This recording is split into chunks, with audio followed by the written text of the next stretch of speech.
Cada vez busco mais capacitação em Deus. Cada vez mais busco ser habilitada. E cada vez mais Deus me mostra as minhas debilidades e o quanto eu não sou totalmente capaz sozinha.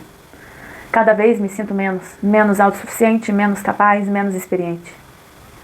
O meu desejo, ele sempre foi conhecer muito mais de Deus.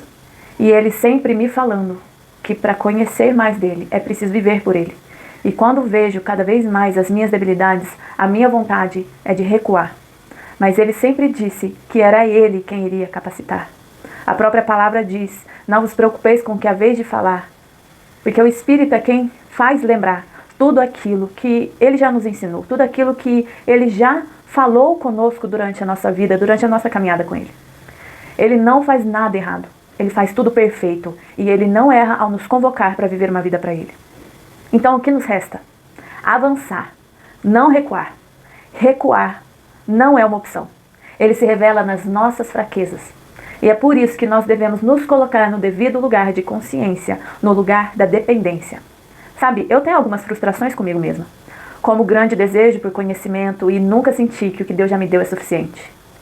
Eu também tenho muitas dificuldades de lidar com a minha mente, que ela é seletiva. E muitas vezes me impedem de guardar algumas informações, como versículos, capítulos. O fato é que Deus não escolhe os mais capacitados. Por quê? A palavra fala, ninguém se engane a si mesmo. Se alguém dentre vós se tem por sábio neste mundo, faça-se louco para ser sábio. Porque a sabedoria deste mundo é loucura diante de Deus. Pois está escrito, ele apanha os sábios na sua própria astúcia. E outra vez, o Senhor conhece os pensamentos dos sábios, que são vãos. Isso está lá em 1 Coríntios 3, do 18 ao 20. Deus escolhe quem se levanta para buscá-lo de todo o coração. Esses são os verdadeiros adoradores a quem o Pai procura. Deus escolheu Davi no meio das malhadas. Talvez filho e irmão rejeitado. Tinha porte pequeno, que não era algo que o povo desejava como rei. Pois tinha-se a ideia de que um rei tivesse um porte alto, forte, guerreiro, estimado. Sabe, mas Deus, Ele escolhe quem leva a sua arca nas costas. Isso é uma honra e também um privilégio. Mas também é sobre suportar peso, pressão. Ao contrário do que muitos pensam e até desejam, certa posição e ocupação. Mas no tempo em que vivemos é mais do que glamour você ter algum ministério na igreja. É servir, é tirar carrapicho das ovelhas, é tratar feridas e é literalmente como Jesus ensinou, é lavar os pés, lidar com sujeira nos pés das pessoas, inclusive nos nossos. É guerrear a guerra delas com amor, com zelo, com compaixão e talvez você não se sinta capaz para isso. Amar as pessoas que eu não tenho relação nenhuma. Pessoas que eu nem mesmo conheço. Como que eu posso aprender a amar sem me sentir uma farsa de quem diz amar e não ama? É pedindo a Deus o aperfeiçoamento necessário diariamente, para que Ele possa alinhar o nosso coração a dele. E às vezes o processo para isso dói. O Evangelho, a expansão do reino de Deus é pela força. É guerra constante, interna e espiritual. Mas o melhor de tudo é a esperança que carregamos. Um dia chegar a um nível de clareza e intimidade com Deus. Conhecê-lo, prosseguir em conhecê-lo, como naquela música. Te conhecer e prosseguir em te conhecer.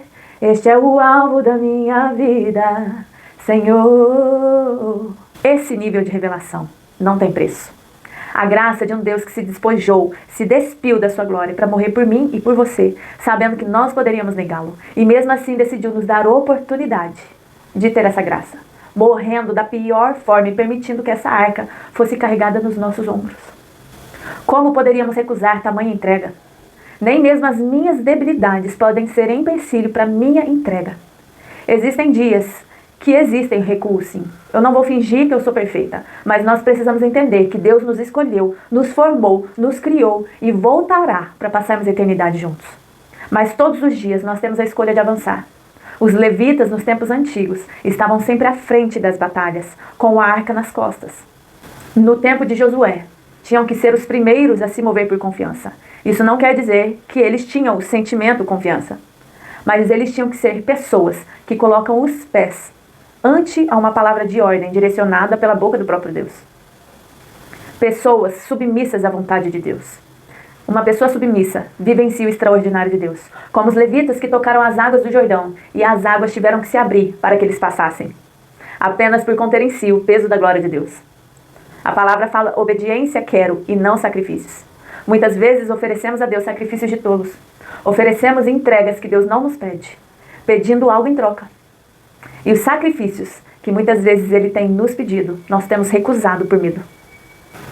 E você? Se sente incapaz de carregar a mensagem? De carregar a arca? Parabéns! Você se sente como todos os homens que marcaram a fé, como Moisés, Gideão, além de Esther, Josafá, Elias. O que os diferenciou? O que diferenciou a história deles? Eles decidiram ser imparáveis.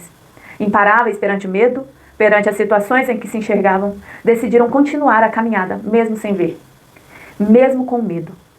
Decidiram não ficar sob o domínio do medo que causa paralisação, estagnação, e colocar os olhos no Deus eterno, o Deus Todo-Poderoso e o Senhor dos Exércitos. E lembre-se, nos tempos de Davi, Deus não se revelou no arraial dos covardes.